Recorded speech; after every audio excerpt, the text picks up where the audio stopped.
Okay, so back in 2001, there was a video game series that was created by a company called Tecmo. We also know this as the Fatal Frame series, or also titled Zero in Japan, Project Zero in Europe, or if you want to go by the PAL version, that's what it is a survival horror game that was developed by Tecmo, the same company that made Ninja Gaiden, and before they merged with Koei, which is the same company that made the Dynasty Warrior series. So now it's known as Koei Tecmo, if you want to know it for sure. Developed for the PS2. The first installment in the Fatal Frame series was released in 2001 in Japan and 2002 in North America and Europe. An enhanced port for the Xbox was released 2002 in North America. Mind you, these games are one of those kind of examples where they're so good and their price hasn't really dropped at all, to a degree. So if you want like a mint condition one, the full retail price still goes for a little bit, like around 49 to maybe 59, which is really cool. Anyways, so in 2003 in Japan and Europe, the game was published for both systems by Tecmo in Japan and North America, and Europe for the PS2 version was published by Wanado. Yes. And the Xbox version by Microsoft. It was re-released in North America on the PlayStation Network in 2013, which is pretty cheap to get on. I think it's only like maybe not even $5.99 for a code, but I think as soon as they canceled the PlayStation Network for the PS3, like you can't use it anymore. I'm not sure if that's how it works, but don't quote me on that. Set in the year 1986, the story follows siblings Miku and Mafuyu Hinasaki when Mafuyu disappears while searching on for a famous novelist in the haunted Himuro mansion. His sister Miku goes to find him. During her exploration of the mansion, she discovers clues as to fate of those entered, must fight hostile ghosts, and discover the truth behind a dark ritual that took place there. The gameplay focuses on the siblings exploring the mansion and fighting off hostile ghosts using a special camera, which is cursed in this case, as well as the ritual was a failed ritual. Being somebody that's played the Fatal Frame series, I'll kind of give my own opinions on the whole thing while we go. But I gotta say, you know, being somebody that has played this game, it's really great. It really is. Development began after the PS2 hardware was introduced to Tecmo using the codename Project Zero. The concept was created by Makoto Shibata, based on his own spiritual experiments, together with the producer Keisuke Kikuchi Shibata worked on creating the scariest gaming experience possible. Multiple aspects of this style and production were influenced by this development wish.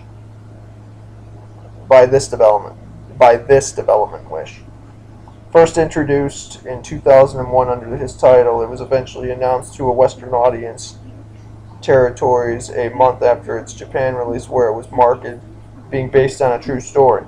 Now, here's the funny thing about, you know, the Fatal Frame games. The games themselves are fake, but there is truth that every single one of these games is based off some story. I'll give it to you in a nutshell. I made another video kind of explaining this already, but I'll give it to you in a nutshell. There is a mansion that is said to exist somewhere on the outskirts of Japan or Tokyo.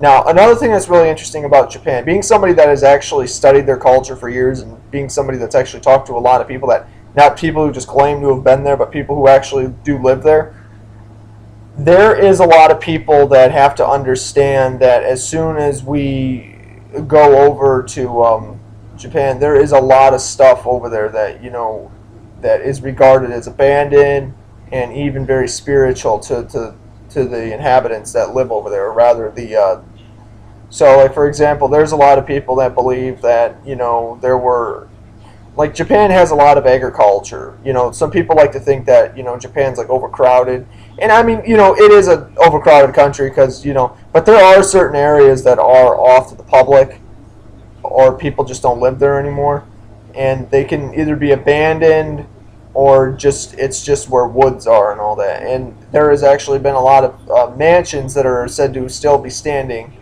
And one of the famous examples, but again, not too many people really know where it's at. What's kind of funny is if you play the game kind of hints sort of that the characters kind of pass off the idea, like kind of explain that maybe the only reason that the mansion went unnoticed for so long was because the people that knew about it died, and it wasn't until like maybe a couple centuries later that somebody found it again. So obviously, because nobody touched it since that time, it's still there. And so what I'm trying to say though is if you were to play Fatal Frame 1, you go to this mansion that is also known as the Himikiru. Well, there's a couple names it goes by. It's the Himuro Mansion, and then there's the Himikiru Mansion name for it. But in Japan, though, a lot of people will say that this game isn't based on a true story. But the reason why that is, though, is because the people that live over in Japan already know it. So, but at the same time, though, the game designers and producers, when they made this game, they wanted people to kind of have that same feel that yes, there is a place that is said to exist like this, but it's not. You know, maybe the stories around it are different, but this place does in fact exist. I mean, there's actually been some real life pictures somebody leaked on the internet of it, but they haven't really. But what's really interesting though is that no one really knows where it's at, or at least not too many people know where it's at. Maybe there's a reason why, but then again, maybe not. But either way, it's still true though. So, you know, I mean the fact that the location exists, so it really has to make you wonder if, okay, so maybe if the stories aren't true, like necessarily, but what is true about it then? You know what I mean? So like maybe some legends are true, but like everything else was just sort of gone with the story, you know, because those would just be subjections. Most people haven't been there, but that's just kind of how that works, though. So that's just to kind of give you an idea, though. So the story goes now. Okay, so the story goes that there's the Himikiru Mansion actually had what is known as a failed ritual, also known as a. So, like for example, you have what was known as the calamity that came and turned everybody insane. It's essentially like the Hell's Gates opened up, and then there was this maiden, also known as. Okay, what was her name? I'm trying to think. But she was essentially she was the daughter of, her name was Korea, sorry. I just had played Fatal Frame 1 in like almost a month, so I kind of forgot there. But Korea is okay, you know how ghosts work. You know, like they're supposed to be souls of the dead, but they haven't departed yet. However, it's like the ghosts realize that they're dead, or maybe they don't, but they somehow know that, like from some strange parallel dimension, that they're able to still see like the mortal world, and they're able to still interact with it somehow, in a very sort of confusing way. But anyways, but if you play Fatal Frame 1, all these hostile ghosts are said to be dead, and they'll attack you at the same time because like they want. Because they're confused what to do. There's also, what was his name? I'm trying to think. There was, like the couple people that you look for in the game. Like there's an editor, there's a producer, and then there's a writer or something like that. And they all die in the mansion, and eventually you find them.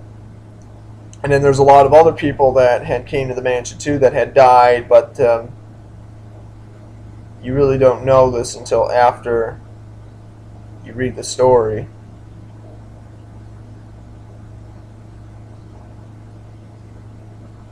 And so I just think it's rather strange because, you know, when you play this game, it's like the mansion welcomes nobody, and it seals you inside of it for 3 days, I believe it is, or something like that.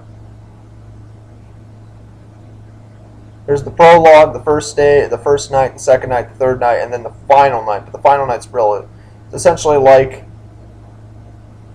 well, no, I guess you could say it's more than one night or 3 nights, because the final night is really like just the same thing, but just the final stage of the final boss and all that, which is pretty much the way the game works.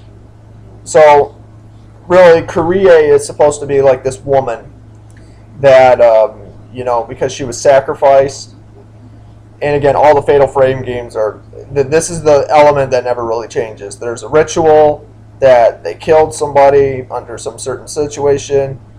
It failed. Everybody died. Make an offering. I mean, but the stories are really interesting, though. Every story is really different, but at the same time, though, every character is really,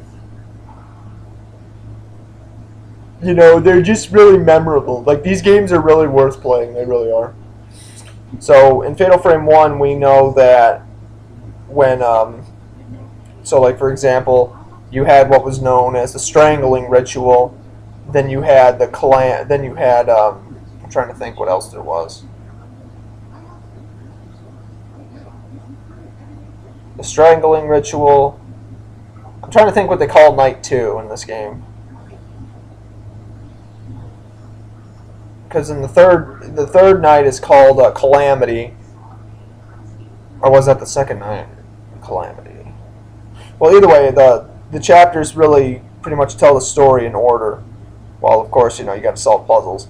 The game's kind of like Resident Evil and Silent Hill, sort of. Like third person, you run around. You always play as a female protagonist. At least up until the third game, you'll play as 3 different characters.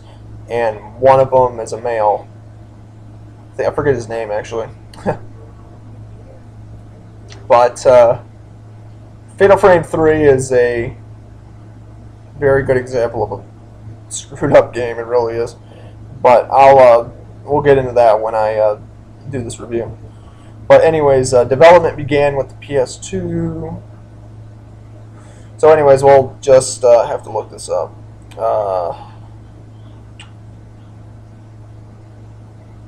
Okay, so the game received generally positive reviews, while the port drew praise for its involved visuals. As of 2015, 4 more games in the Fatal Frame series have been released. Okay, so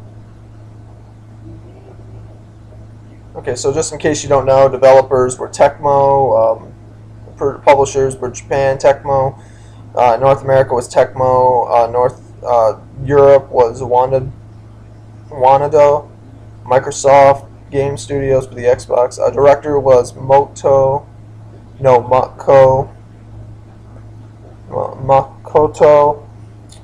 Shibata. The producer was Keisuke Kikuchi. Designers were Yoshikatsu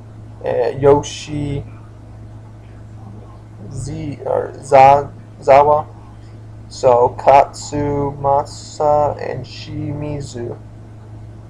The programmer was Toshiyuki Takasaki. The producer or the composer was Shigekiro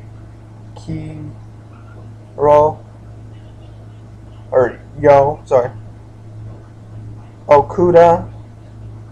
What was his last name? Or was that this first? Because Japanese, like, they write their name for first and last names, but it's weird, though. Because usually when you see someone's last name first, they put a comma after it.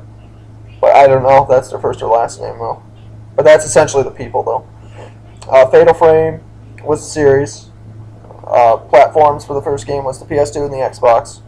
Release dates for the PS2 was in Japan, December 13th, 2001. North America was March 4th, 2002. Europe was, again, the PAL version, August 30th, 2002. Xbox Japan, February 6th, 2003.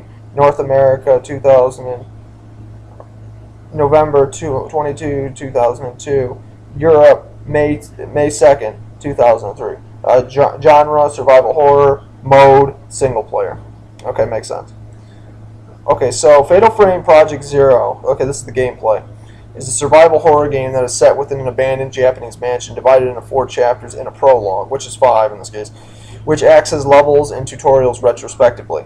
The player controls Miku Hinasaki for the, and obviously Miku is her first name, for the majority of the game, with its opening featuring Miku's brother, Mafuyu, as the player's character. Each part of the mansion includes a map of its layout, and each level is rendered in real time instead of using pre-rendered backgrounds.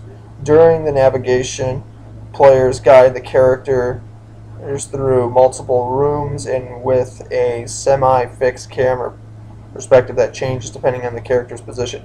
Environments are involuntary dark, with explorations being possible through using a flashlight during the exploration. Various items can be found scattered around the environment. Still kind of makes you wonder who put those there. These included documents and cassette, well, I haven't seen that one in a while, recordings expanding on elements of the story, health items, and other objects in some areas. The main character must also solve puzzles to progress. Progress is saved at save points and through the mansion at the end of each chapter. Hostile ghosts can be found using the camera oscura or something like that. An antique camera that can capture ghosts in the environments are sensed using a character's sixth sense and will drain a character's health on contact when using the camera.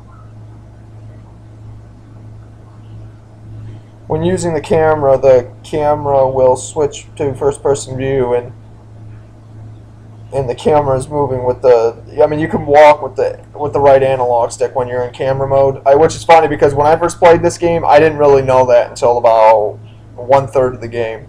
So when I first played this game, I thought every time you went into camera mode, you got to stay where you've stood, and I was like, oh, this is going to be hard on some ghosts.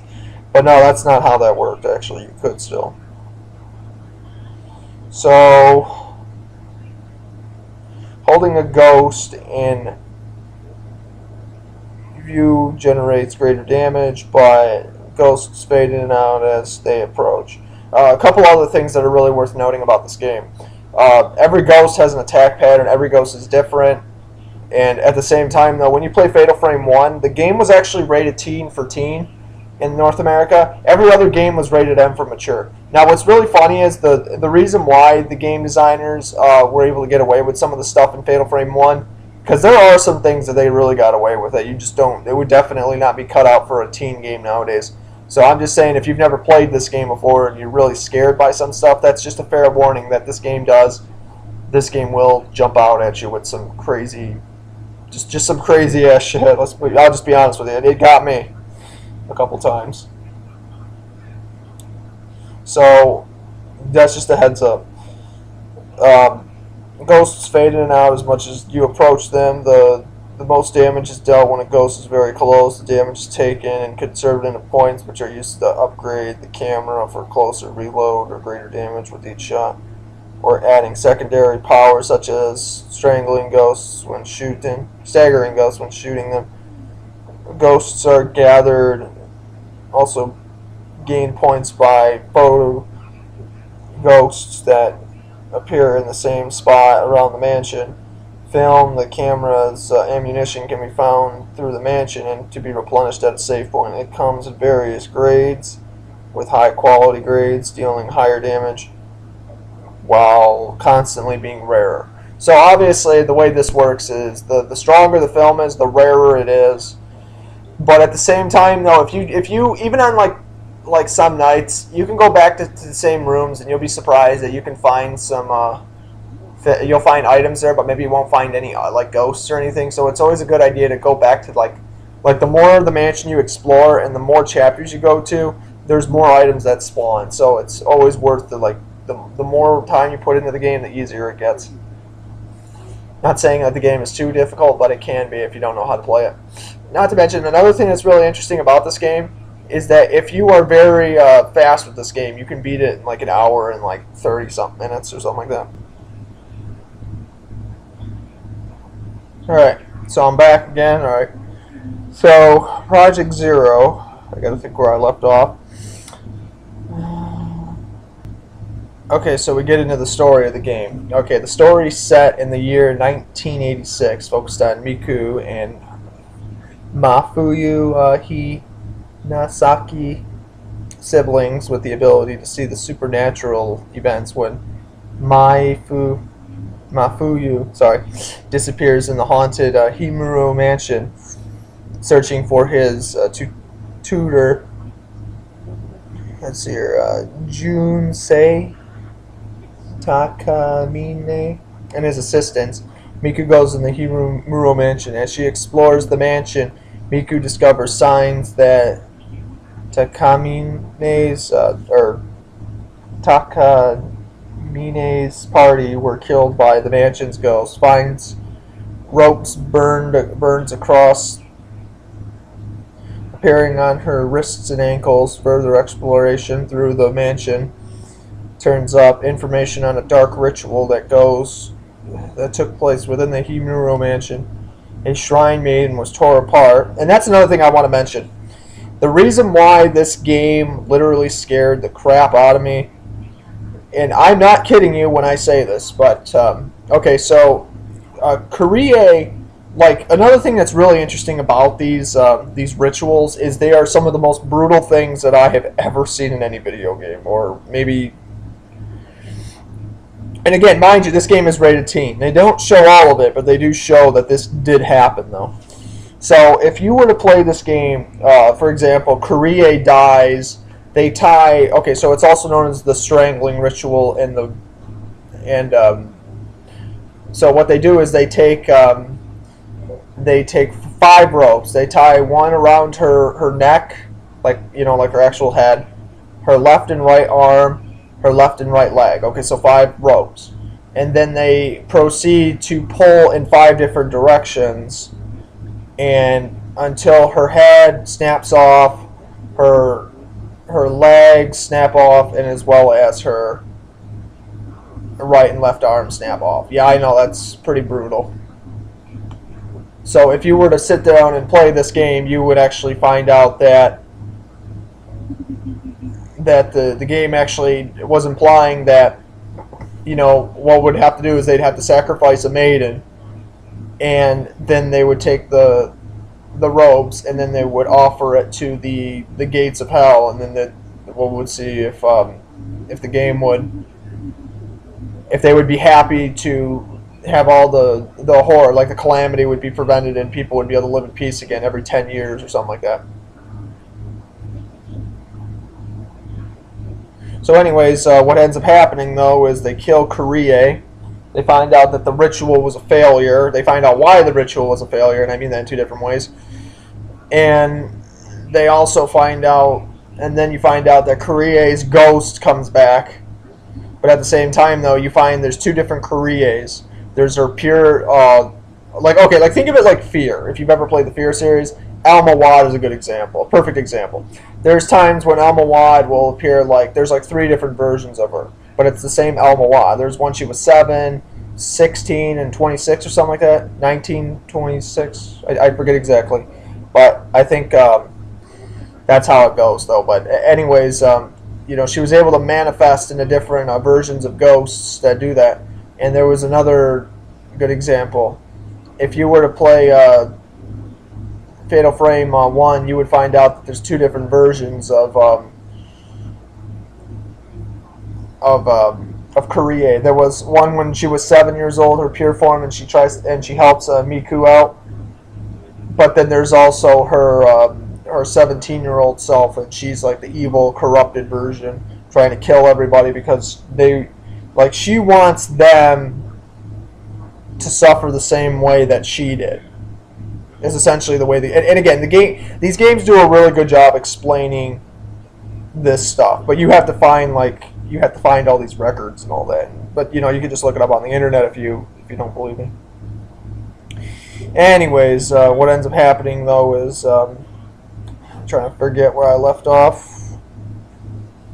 Yeah, you take with the Himuro mansion. It says a a shrine maiden was tore apart using ropes attached to her limbs and neck in the so-called strangling ritual.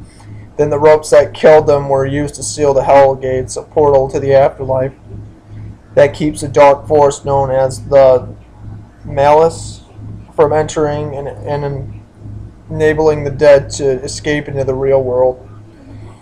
The last time the ritual was performed, the sacrifice was named Kurie Himuro.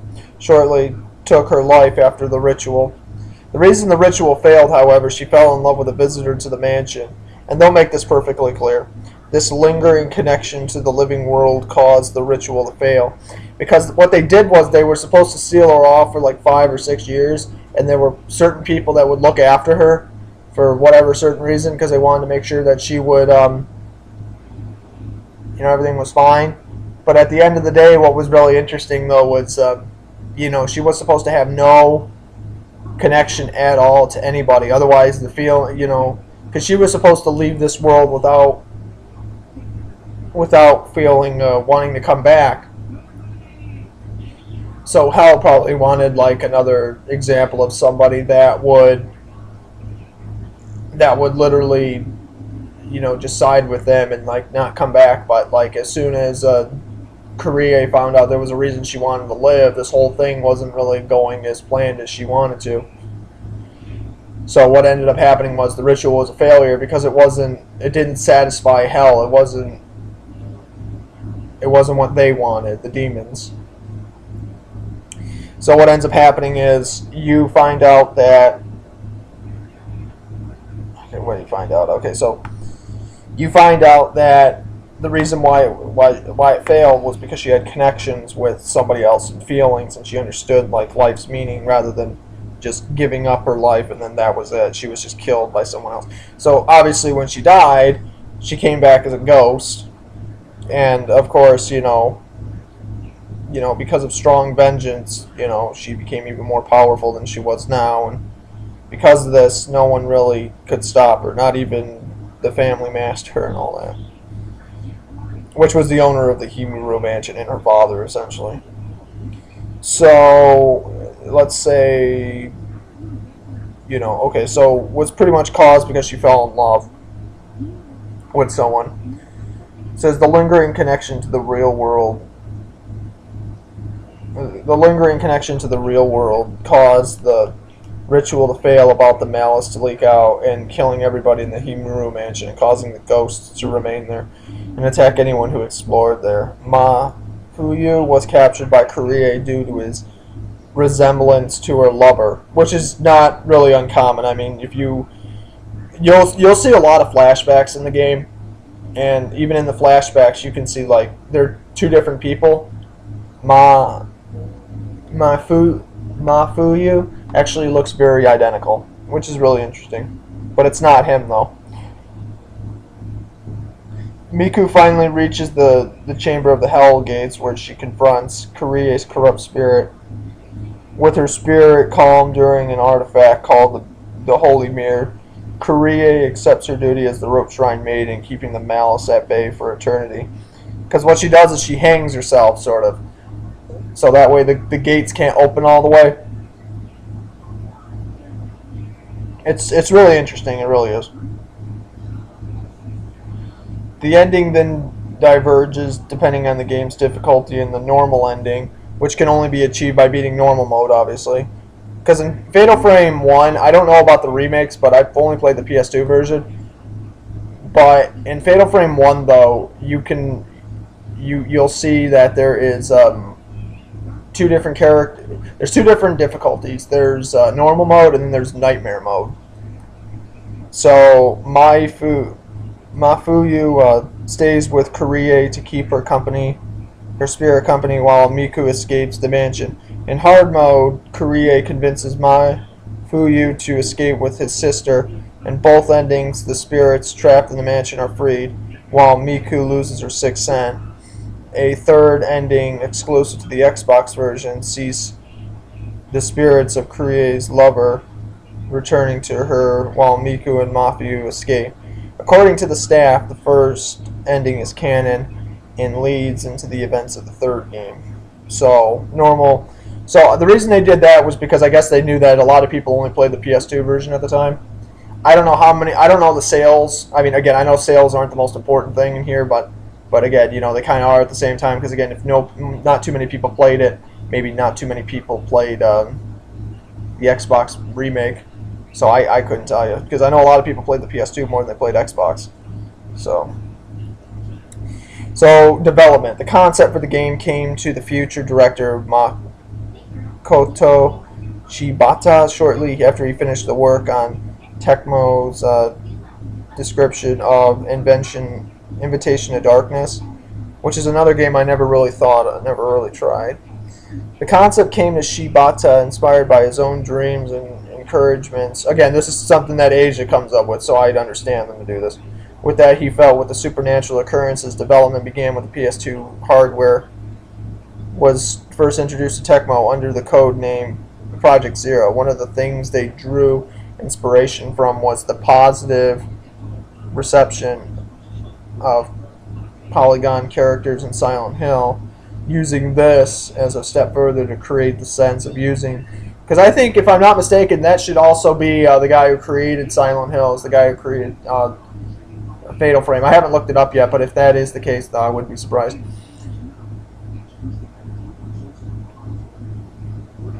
So anyways, the ultimate goal. So this was going a step further and creating a sense to seeing things off screen. The ultimate goal was to create as frightening an atmosphere as possible. The staff included multiple developers from the Deception series. According to the character design and CGI director Gene Hasegawa, which is funny because that's a really common name, but it's one of the names you'll see in Fatal Frame 2. Or no, wait, no, it's a different one, sorry. The game's key colors are black and white representing hope and black representing fear. During, like yin and yang, peace and violence. During early development, a large amount of effort went into adjusting the light and shadings with the most obvious in-game representative of key colors, and sound director was inspired being when Miku's touch piercings in the darkness inside the mansion. In addition, the black and white, a third color represented through Miku's coloring, was red, representing life. The composer and sound director was Shigekiro Okuda. During the concept development, one of the main concepts was using stereophonic sound to represent the atmosphere, or reinforce the atmosphere. Due to the nature of the project, Okuda considered it important that they convey a third-dimensional feeling using sound projects from both left and right. After testing out multiple middleware and commercial sound tools, the team settled on Arrayus Sound Technologies. The setting of the game is a classical Japanese mansion, originated from Shibata's early ideas from going for the settings with the Deception. But again, the place does in fact exist. I talked to a lot of people. It's funny, I talked to a lot of people that actually live in Tokyo that, again, they actually do live there. And there are people that do go there and they do talk about the place existing. As a matter of fact, there's a lot of people there's some people that, that live in Tokyo, that they'll get like a bunch of people that will go there and they will ask if the place does in fact exist. So that's kind of interesting. So, and I forgot where I left off. Oh boy. So creating atmosphere, the team watched. Okay, so through these ideas were passed over as it's limited the possibilities for the series trapped setting gameplay when creating the atmosphere. The team watched both low and high budget Japanese horror and war films. The story was the first part of the game to be completed. The setting was originally going to be in the in the then present day, as the team wanted to create a feeling of isolation through a lack of modern technology such as mobile phones, or mobile phones, if that's how you say it. Then the setting was changed to the 1980s. Some scenes were considered too graphic for the game and were cut out. Two cited examples. Oh, this is news to me then. Two examples were a flashlight holding the head of the Himuro house committing seppuku, and another was a scene showing Kyrie being torn apart during the strangling ritual. Now, what was really interesting, though, is they kind of showed some of it, but they kind of cut away some of it, so you can kind of imply what they were really doing. Still enough to scare the crap out of you, though. But the way the holy mirror was broken also made a deliberate reference to how the ritual pulled the body into 5 pieces. While the ritual, which is a metaphor in this case, or just another way of looking at it, form a core part of the story. The development team had little to no experience with such things for inspiration. Shibata used similar motifs of spirituality in Yokai Hunter, a magazine or a manga, which is a Japanese comic book written by Daijiro Morohoshi.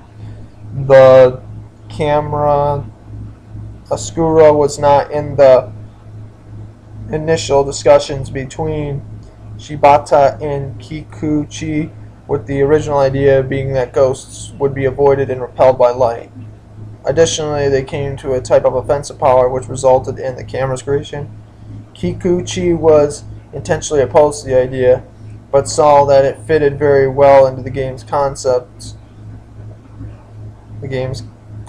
as development progress. The camera design was based on a German military camera. Okay, so now release. The game was announced in July 2001 for a winter released after the Provision titled Project Zero. The game's Japanese title was inspired by the nature of the game's enemies as beings of nothingness, along with representing the state of someone being at their utmost during a decisive moment, and it could be read alternately as Zero and Ghost. The game was initially dated on December 7th. Tecmo later shifted the date forward to December 13th. Kind of funny how that works. Usually when you saw delays back in those days, they were only like 1 or 2 weeks. And now it's like, nowadays it's months and years. As part of a promotional campaign, 2 giveaways were created and sold through Japanese media store Tsutaya, which is still around. Headphones given away to the winners of a lottery and trial version available on rent. In addition to this, a novelization written from the point of view of Mafu Yu was published by so it's ASCII MediaWorks, a Japanese publishing company. It was first announced for a North America release in January 2002. Its release was announced later that month. In Europe, it was published by Wanado, a publishing company based in France. Wanado had their eyes on the game since its Japanese release and took charge of its translation and promotion for the region. The title was marketed in the West as being based on a true story, while this was not true in itself. Like the element, again, the story itself was fake, but the place actually does exist, though. So it kind of makes you wonder what really happened to it, you know. Elements of the story were based on the real haunted locations and local Japanese legends. 2 cited examples were a haunted mansion said to be on the site of numerous murders, and the legend of a tree from which a woman hung herself when forcefully separated from her lover. An expanded port for the Xbox version titled Fatal Frame Special Edition was released in 2002 in North America and 2003 in Japan and Europe. The Japanese release used the game's American title as opposed to its Japanese title. Tecmo published by port in Japan and North America, while the game was published by Microsoft in Europe. The port featured graphical upgrades, new ghosts, a redesign, interference for a camera, essentially more bonus equipment that was only in the Xbox version, bonus costumes for Miku, and a fatal difficulty upon completing the game. Unlocked an art gallery, and the game was re-released on PlayStation Network in North America. And I think this is the Xbox version they released on PlayStation Network. Not really sure though. In North America on April 9th, 2013 as a PS2 classic, which is really interesting. In its debut week in Japan, Fatal Frame sold 22,000 units, the lowest debut sales of the series, as its lifetime sales in the country have reached 42,000 units, also making it the lowest selling game up to this point. Upon released in Europe it sold over 12,000. According to an interview with Kikuchi and Shibata, the game was an unexpected success in both America and Europe. The attributed this led up to the recent popular series, the Japanese horror films like Ring, The Ring in this case. Famitsu praised the use of the camera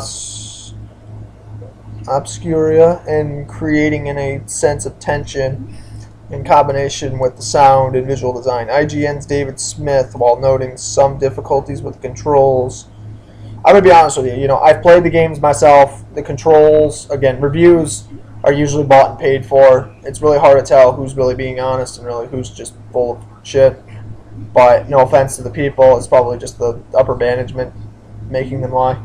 But anyways, being somebody that has played this game, though, I can tell you that it's not really difficult at all. It's really easy to pick up and play. And anyways, generally its atmosphere and gameplay, saying that horror fans are advised to pick this one up at their own leisure, and even the jaded might find something to renew their interests in this genre. Chris Baker of 1UP Similarity praised the game for its atmosphere and enjoyable gameplay, practically noting its ability to make him feel a newcomer to this in this late in game difficulty spike. GameSpy's Rena Lead, reviewing the Xbox version, calling it one of the really scary game on the Xbox. Ruru Gamers Rob Fahey, while internationally weary of the game, was impressed by the game, calling it compelling and utterly addictive, which it is true. That game is fun. And citing multiple parallels with The Ring, GamePro was less enthusiastical, but then again, really, does that really surprise you? Saying it didn't hold up to games like Silent Hill. Chris Hudox of Game Revolution particularly praised the game's atmosphere, but faulted the camera obscures needs for the ghost to be within the targeting area to score points, and some familiar elements to the other horror games of the time. GameSpot's Miguel Lopez was generally positive, enjoying the game despite faulting some of the textures and particle effects. In conclusion, he stated that the fans of Resident Evil and Silent Hill would enjoy these games. Impressions of Xbox support were positive, with multiple reviewers noting improved textures, expanding features over the original. Lee was particularly positive about the improvements, despite them not being substantial when compared to the expanded re-release ports of the game in time, recommending it to players who had to try the original Xbox version. IGN's Aaron Bolding likewise noted that the graphical upgrades, while stating that the game's original version would be little to attract them again, aside from the new game's difficulty. Eurogamer's Christian Reed, echoing Faye's sentiments about the game, called it one of the best games on the Xbox, positively noting that the game added more features and graphical upgrades. GamePro said that faulting it when compared to the other horror genre games, which is ironic because I think GamePro was full of shit. because if you think about it, I mean, I've played Silent Hill and Resident Evil, and it's funny because I didn't find those games scary. I played Fatal Frame, and the game is it's like Majora's Mask. You know, like if you remember Majora's Mask, The Legend of Zelda Majora's Mask. It wasn't a horror game. It was marketed as an adventure game, and it was rated what was it? Rated E for everybody. Legend of Zelda. You play that game, and it's probably debated to be the scariest game that Nintendo's ever made. And it wasn't a horror game, but it was a horror game. It's fucked up. It is, but it's kind of how Silent Hill is, and Fatal Frame's even more ridiculous. Because again, only if you've played the later games you would really understand how this works. But anyways. So we were generally positive about the upgrade, calling it a solid price for the horror fanatics, especially considering that the genre offers on the Xbox are few in between. Ricardo Torres of GameSpot was less enthusiastic about the graphical update, but praised the improved sound quality, calling it a sound game in the genre. So the legacy. A sequel to the game entitled Fatal Frame 2 Crimson Butterfly was released in 2003, which we'll get to. It was released that year in 2003, again on the PS2 first, in North America and Japan in 2004 in Europe. A sequel to both games, Fatal Frame 3 The Tormented, was released in 2005 in Japan and North America, and 2006 in Europe. Crimson Butterfly takes place parallel to Fatal Frame in Project Zero, while the Tormented series takes place 2 years later since the game's original release. The gameplay remained generally unchanged, becoming a defining part of the series' industry or identity. Sorry. Shortly after the game's release, a Hollywood film adaptation was announced in 2003 based on the game's true story and intended to be set in Japan as opposed to a Western story. Robert Violent and Mark R. Brinker were to be the writers, and John Rogers was the producer. Steven Spielberg, was later announced to have been brought in the polished script after a long period of time of quiet. The film was re-announced in 2014, this time produced by Samuel Hadida, and set to begin production after the completion and release of the game. Crazy. So, okay, and then this is the reputation, the scores. So, game ratings gave it an 81% out of 100 on the PS2, a 79 on the Xbox out of 100 on the Xbox. Metacritic gave it a 74 out of 100 PS2. Yeah, they gave it a 77 out of 100 Xbox. 1up.com gave it a B plus PS2. All Game gave it a 3 out of 5 stars. I don't know why PS2. Eurogame gave it a 9 out of 10 on the PS2 and 8 out of 10 on the Xbox. Famitsu, the Japanese magazine publishing company, gave it a 32 out of 40 on the PS2. Game Pro gave it a 3.5 out of 5 stars on the PS2 and gave it a 3 out of 5 on the Xbox. Game Revolution gave it a B plus PS2 and Xbox. GameSpot gave it a 7.1 out of 10 on the PS2 and a 7.7 out of 10 on the Xbox. The GameSpy gave it a 4 out of 5 out of 5 stars, 4.5 out of 5 stars on the Xbox. IGN gave it a 7.9 out of 10 on the PS2, and then the 7.7 out of 10 on the Xbox. So hopefully. Now overall, what I would say, being somebody that has probably played this game like 7 times from start to finish, I gotta say, you know, it really is a fun game. If you've never played it, you should totally check it out. And you should also check this game out because it's not really, it's again, put aside what reviews say and think about what I'm about to tell you. Okay, there are a lot of games out there that, you know, there's going to be so much time that passes, and, you know, there are people out there that as soon as you play this game, it's not like anything you've ever had experienced before. Mind you, the graphics might not be the best because, you got the PS3 and the PS4. But, at the same time, though, this is just proof that, you got to keep the past alive. How much time passes, because, games like this are really worth playing because they've never really been done before. And they're actually really cool because, it really opens up new doors and opportunities, and it really does prove that we do need more Japanese survival horror games because Asia's got a really good amount of... So again, if you're watching this and you're thinking about making like some sort of horror genre game, I recommend picking up something from Asia and kind of using that as inspiration, because there's a lot of stuff in Asia that its atmosphere works really well. It really does. So again, comment, rate, subscribe, favorite, share this video. Hopefully you like this video. Hopefully this sheds some light on it. I have done a full playthrough of Fatal Frame 1 if you want to watch it, and 2 as well. Check it out if you don't. If you have the time, if you get stuck anywhere, let me know. If you have any questions or requests, let me know.